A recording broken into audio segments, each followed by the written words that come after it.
There's a specific kind of person. On the outside, totally normal, maybe even successful. But deep down, they're running like a country under martial law. No open war, sure, but the borders are heavily mined. You know someone like that? Hell, maybe it's you.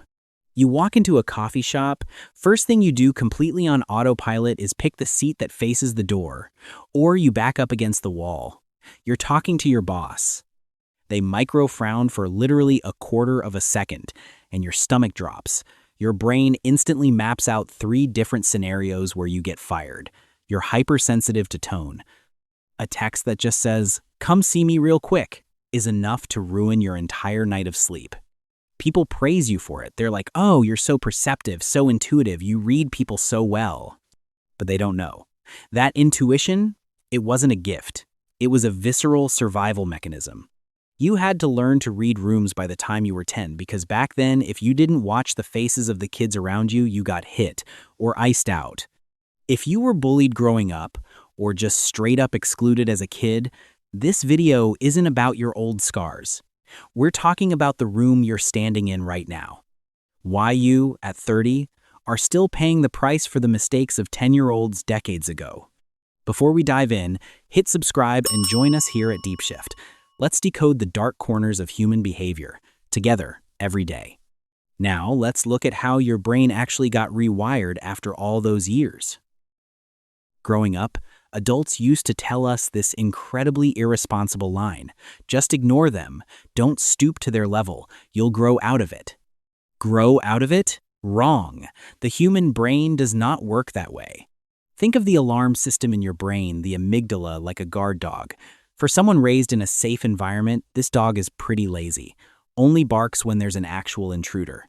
But for a kid who's constantly bullied, where every single school day is a battle and every corner holds the threat of humiliation, that dog has been chained outside in the storm for way too long. It's in chronic panic. It stops knowing the difference between the owner's footsteps and a robber's. It barks at everything. A famous study out of the University of Warwick followed over 7,000 kids all the way into adulthood, and it proved something bitter. The trauma from repeated bullying isn't like a car accident. A car crash is one big shock, happens once, and it's over. School bullying, it's erosion. And it happens right during the exact window when your brain is drawing its trust map of the world. When that map gets covered in black ink right from the start, you grow up with a rewired brain that sees threats everywhere. For example, normal person goes to work, coworkers forget to invite them to lunch. They think, "Oh, they probably just forgot." Or they're grabbing something I don't like. You go to work and they forget to invite you? Your brain instantly sets off the sirens. They hate me. What did I do wrong? Are they starting a group chat to talk trash about me? It's exhausting. You don't want to think like that, but the alarm system in your head got reset to a whole new baseline. It's too sensitive. And the price you pay for that sensitivity? Chronic emotional burnout. The second byproduct of this, it completely wrecks how you love and get loved back.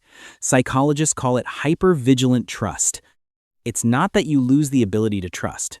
You still trust people, but your trust always comes with fine print. You operate like an auditor checking a partner's invoices. Someone treats you well with 0 strings attached? Your first thought isn't gratitude, it's suspicion. What do they want from me? They're being this nice, they must be gearing up to ask for a favor. You constantly maintain just enough safety distance so that if they walk away tomorrow, you can tell yourself, "See? Knew it. Good thing I didn't get too invested." And the most painful part? You carry that exact defense mechanism right into your relationships. Your partner feels an invisible wall. They experience your warmth, but right behind that warmth is a vacuum they can't reach. You hide yourself away because that 10-year-old kid inside you is still whispering, "Don't show them who you really are."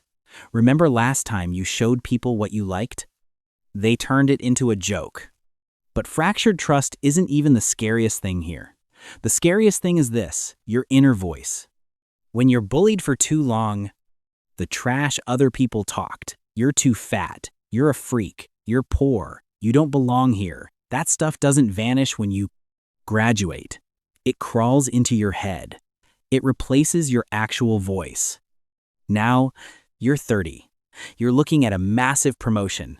You're about to walk into a boardroom full of high achievers. And that voice fires right back up. They're about to expose you. You just got lucky. Once they figure out how incompetent you really are, it's over. That right there is imposter syndrome. But DeepShift wants you to understand one thing clearly.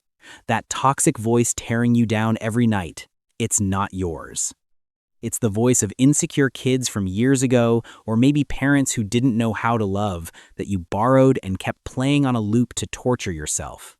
You're literally using the enemy's weapons to stab yourself in the chest every single day.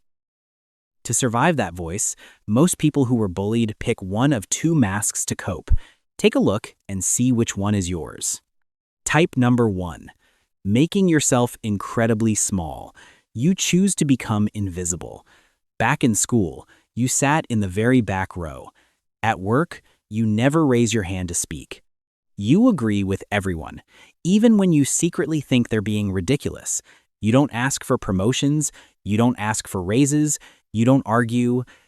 Your logic is, if I don't stand out, nobody can target me.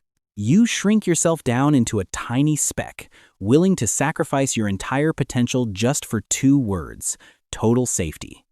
Type number 2, becoming obsessively perfect. This is the mask of the overachievers, the achievement addicts. You build a massive fortress out of money, status, humor, or a flawless appearance. You force yourself to be the smartest, the most articulate, always the center of attention.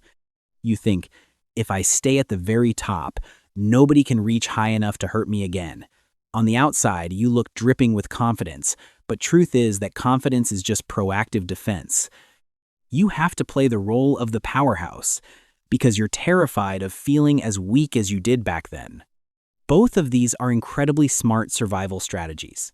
They literally saved your life in the past. We have to give credit where it's due. If you hadn't hidden away or forced yourself to fight back then, you would have broken. But here's the tragedy. The mask that used to protect you from your enemies, now it keeps out the people who actually want to love you.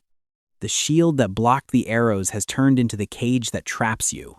You can't ever have a deep, genuine relationship if you're always playing the invisible ghost or the flawless god who never bleeds. So, what's the move here? We're not here to sit around and cry about the past. DeepShift doesn't buy into that toxic hustle philosophy like, what doesn't kill you makes you stronger. Hell no. School bullying doesn't make anyone stronger. It just damages people, period. But there's a different truth: post-traumatic growth. You didn't get stronger because of the bully. You got stronger because you chose to pick up the pieces from that wreckage. Take a good look at yourself. Because you were iced out back then, you have this incredibly deep capacity for empathy now. You walk into a room and you are always the first person to notice the kid sitting all alone in the corner. You know how to feel other people's pain because you've literally been there. Because you had to survive those long, lonely nights with zero help, there is a gritty, stubborn resilience inside you that people who grew up in comfortable bubbles will never understand. You survived a toxic environment. That is a massive achievement. So, what is your job now? My job? Our job? It's not to erase the past. You can't erase it. It's about gently telling that terrified 10-year-old kid inside you, hey, thank you for protecting me for the last 15 years. You did an amazing job, but look around. This room is safe now. My boss isn't the kid who bullied me. My partner isn't the group that excluded me. I'm grown up now. I have resources. I have strength. I can protect myself. You can finally go to sleep. The room has changed. The people around you have changed. 30-year-old you has all the tools to redefine who you are, instead of letting the ghosts of your past do it for you. You've been carrying a backpack full of heavy rocks for a very long way. Isn't it about time to drop it and finally breathe with the lungs of a free person? If this story hit a little too close to home, leave a dot in the comments section. DeepShift put together a deeper breakdown with psychological exercises to help you disconnect from that borrowed voice. It's right there in the pinned comment. Hit that subscribe button if you want to keep decoding the dark corners of human behavior with me. See you in the next video. Lock up the fortress and start stepping outside.